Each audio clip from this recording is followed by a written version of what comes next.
Rusted filing cabinets lined the walls, with a few scattered throughout the middle of the room. Boxes were stacked on top of them, too.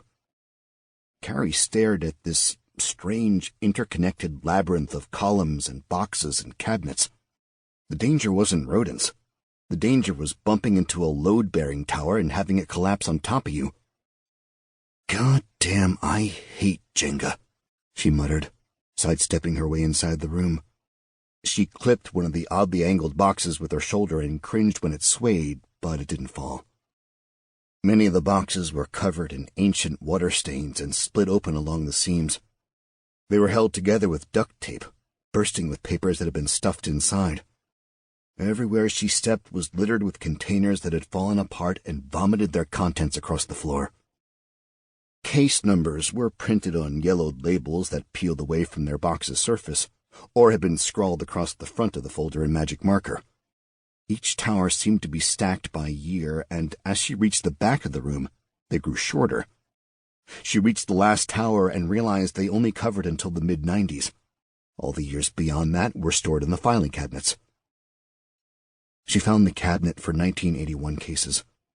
Everything was organized by blue index cards, going by type of incident and the date. She searched for the February cases and had to bend down to the lowest drawer. She pulled it, but it was stuck.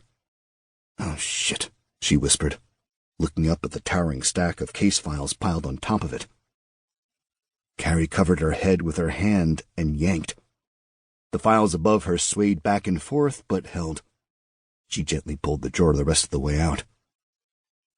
Toward the back, she found a file marked Hope Pugh, Missing Juvenile. She pulled it free, disappointed at how thin a case file it was. Most of it had nothing to do with Hope at all.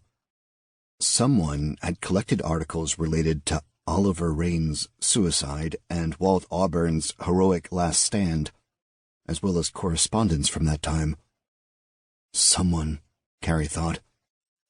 It had to be Jacob Rein. She sat down on the floor and leaned back against one of the filing cabinets.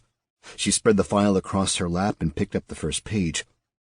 It was a letter from Chief Walt Auburn, written to the county detectives on February 16th, 1981, the same day Auburn died. Dear District Attorney and Chief of County Detectives, it is my sad duty to report that Chief Oliver Rein has died as a result of suicide, and I am temporarily assuming command of the Patterson Borough Police Department's jurisdiction. Beneath the letter was a newspaper article showing the picture of Walt Auburn. The headline above his photo read, "The Hero of Liston." Liston Police Chief Walter C. Auburn was killed last night as a result of his duties. Auburn was investigating a local motorcycle gang and had tracked the bandits to their hideout. In confronting the suspects, Auburn engaged them in a gunfight and killed all 5 by himself. In doing so, he received fatal wounds and succumbed to them at the scene.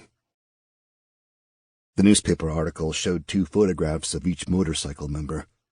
A military photo taken when they were younger and fresh out of boot camp, and mugshots taken years later for various crimes. Each one of them had aged hard, Carrie thought. Whether that was from the war or drugs or just bad living, she couldn't tell. But if she'd seen any of them in a dark alley, she'd have put her hand on her gun and been ready to pull it. Next was a yellow piece of legal paper covered in handwritten notes. This is Jacob's handwriting, she realized, reading the page more carefully. At the top of the page was the name Hope Pugh, with her date of birth and social security number written beside it. On the left side of the page was a series of boxes written as questions, and on the right were the answers. And they all said the same thing. Driver's license photo? No record found. Credit history? No record found. Voter registration? No record found. Arrest record? No record found. Passport history? No passport issued. Next to every remaining category in the list was a blank response. There had been no name changes, no activity on her social security number, no bank accounts had ever been opened by her. If Hope Pugh had survived into adulthood, there would be some record of her, somewhere. Jacob Rein was looking for her, all those years later.